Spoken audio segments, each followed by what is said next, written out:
Ibu pimpinan, kita harus segera panggil tuh Panselnas, panggil tuh BN-PAN RB, Menteri Keuangan.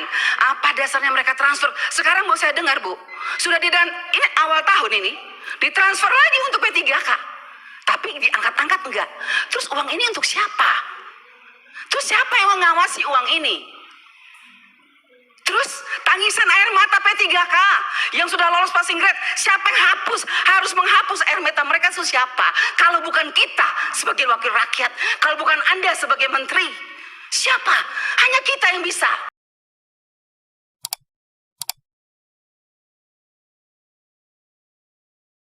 Bapak dan Ibu pimpinan Komisi 10 yang saya hormati, teman-teman Komisi 10 dan Bapak Menteri beserta jajaran. Yang pertama, saya bersyukur hari ini kita membicarakan hal yang penting. Sejak tadi pagi dan hari ini bertepatan dengan Hari Pahlawan. Hari Pahlawan Nasional ya, 10 November hari ini. Dan saya ingin kita juga mengingat bahwa pahlawan nasional itu masa lalu yang harus kita ingat. Tetapi ada juga yang harus kita perjuangkan saat ini adalah pahlawan-pahlawan tanpa tanda jasa.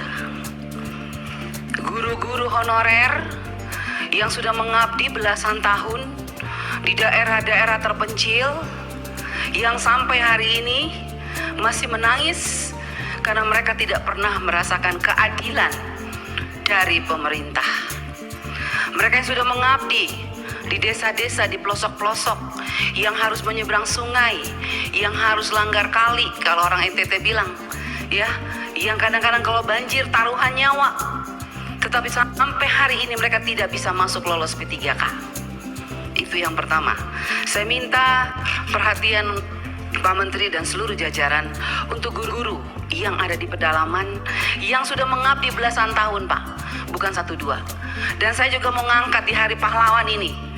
Saya ingin mengingatkan bahwa pahlawan-pahlawan tanpa tanda jasa yang ada di pedalaman-pedalaman itu sampai hari ini menuntut keadilan sosial bagi seluruh rakyat Indonesia, sila kelima Pancasila. Kenapa tidak pernah diberikan kepada mereka? Bukti, ada guru-guru yang baru 1 tahun, 2 tahun mengajar, lolos P3K. Mereka yang sudah belasan tahun tidak pernah lolos dengan berbagai macam alasan. Oleh sebab itu saya minta Pak Menteri, mari kita coba ingat ini. Bagaimana justru mereka ini yang sudah belasan tahun ini, yang tidak pernah diperhitungkan oleh negara ini, justru mereka itu yang harusnya mendapat prioritas untuk diangkat. Apapun alasannya, kalau menurut saya mereka sudah tidak pantas lagi diukur dengan apapun karena terlalu mulia hati mereka, Pak. Mereka tidak pernah berhitung-hitung dengan gaji. Tapi ketika ada P3K yang ditawarkan oleh pemerintah 1 juta, kenapa sampai hari ini mereka tidak pernah lolos? Sangat menyedihkan, Pak Menteri. Yang kedua, seperti kami daerah 3T, bahkan semua daerah 3T, khususnya NTT, kami ini kenyataannya tuh Pak, betul-betul kekurangan guru. Kurang guru kami. Tetapi kami kenapa dibatasi? Kenapa banyak sekali yang tidak lolos? Ada formasi dari kepala daerah, tapi yang datang, saya sudah kemarin reses ke beberapa kabupaten, kepala daerah mengatakan kami mintanya lain, formasinya lain, diberikan oleh pusat lain, Bu Anita. Contoh, di Timur Tengah Selatan, banyak sekali mayoritas kami Kristen, Pak. Formasinya guru Kristen, tapi yang dikasih guru agama Islam. Akhirnya guru itu tidak diberi jam pelajaran, 0 pelajaran, tidak dibayar. Tetapi dana daunya sudah dihitung masuk ke APBD. Akhirnya anggaran itu saya tanya, dipakai untuk apa Pak Bupati? Ya begitulah Bu Anita. Nah ini makanya saya minta Inspektorat Jenderal, Pak Menteri tolong Ibu, mana Ibu? Inspektorat Jenderal mana Ibu? Ini kita tolong lihat deh ya. Ini ada beberapa daerah yang dana daunya sudah ditransfer. Bu Sekjen, Pak Menteri, saya masih bicara. Jadi ada beberapa daerah yang dana daunya itu sudah ditransfer ke APBD. Dan sudah jelas angkanya itu saya lihat untuk P3K. Tetapi tidak diangkat oleh Pemdanya. Formasinya ditutup sampai hari ini. Contoh, di Kabupaten Kupang, Nusa Tenggara Timur. Kota Kupang di Nusa Tenggara Timur, Pak. Kota Kupang, ibu kota provinsi saja. 400 tenaga P3K yang kategori 1 itu, yang P1 itu. 2021, Pak. Sampai hari ini sudah terima SK tapi tidak diangkat. Saya mau tanya, Pak. Ini mana Ibu Nunu? Setelah SK, sebelum SK ada nomor induk katanya. Setelah itu SK, harusnya kan mereka diangkat. Tapi sampai hari ini, Bu, mereka tidak diangkat.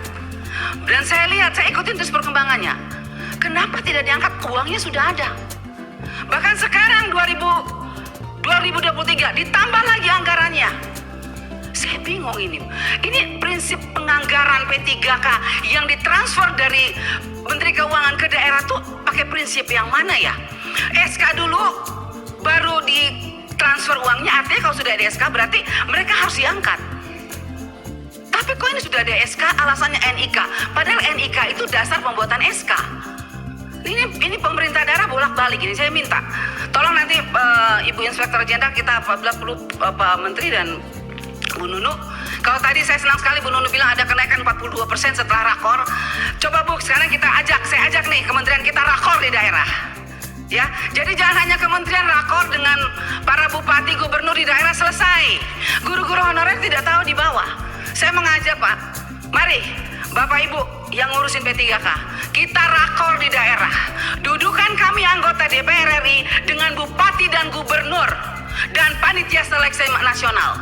Kita pengen tahu sebetulnya persoalannya di mana. Orang anggarannya ada, tapi kenapa pemerintah daerah tidak mau angkat? Alasannya apa?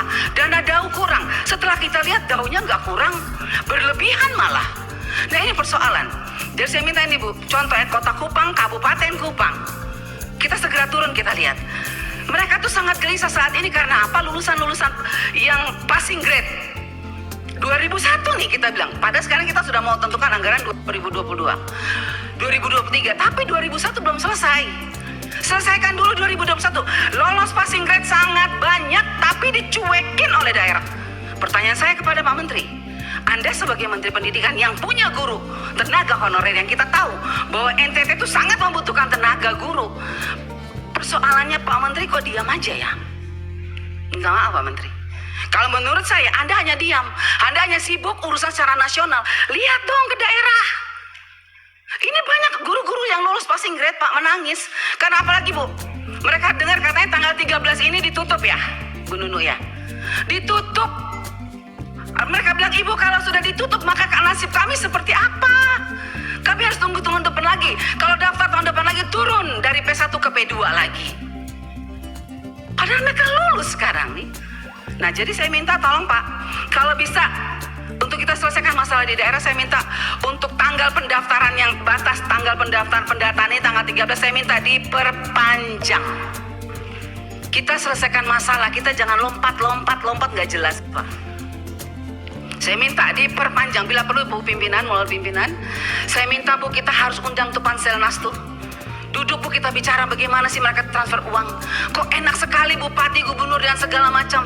Kalau kita undang susah sekali mereka, tapi itu uang negara, uang pusat yang harus kita awasi untuk tenaga P3K yang kita perjuangkan di sini. Kita capek berteriak di sini, mereka menangis di sana. Siapa yang diuntungkan di sini? Harusnya yang diuntungkan adalah guru-guru honorer, bukan pemerintah daerah atau siapapun yang terlibat di dalamnya. Oleh sebab itu saya mohon Ibu pimpinan kita harus segera panggil tuh Panselnas, panggil tuh BNPAN RB, Menteri Keuangan. Apa dasarnya mereka transfer? Sekarang mau saya dengar Bu, sudah ini awal tahun ini ditransfer lagi untuk P3K, tapi diangkat-angkat enggak. Terus uang ini untuk siapa? Terus siapa yang mengawasi uang ini? Terus tangisan air mata P3K yang sudah lolos passing grade, siapa yang harus menghapus air mata mereka itu siapa? Kalau bukan kita sebagai wakil rakyat, kalau bukan Anda sebagai menteri, siapa? Hanya kita yang bisa. Jadi mari Bapak Menteri, saya minta kita bergandengan tangan, kita hadapi persoalan ini bersama.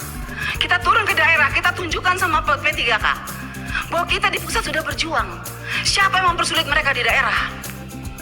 Kalau memang bupati mengatakan dana DAU-nya kurang, suruh mereka buka. Berapa kebutuhan mereka setiap tahun? Ada tambahan atau tidak? Kalau ada tambahan, ya itu untuk P3K. Apalagi sekarang P3K untuk 2023 dananya dikunci, walaupun kuncinya terlambat. Karena 2021 itu tidak terkunci.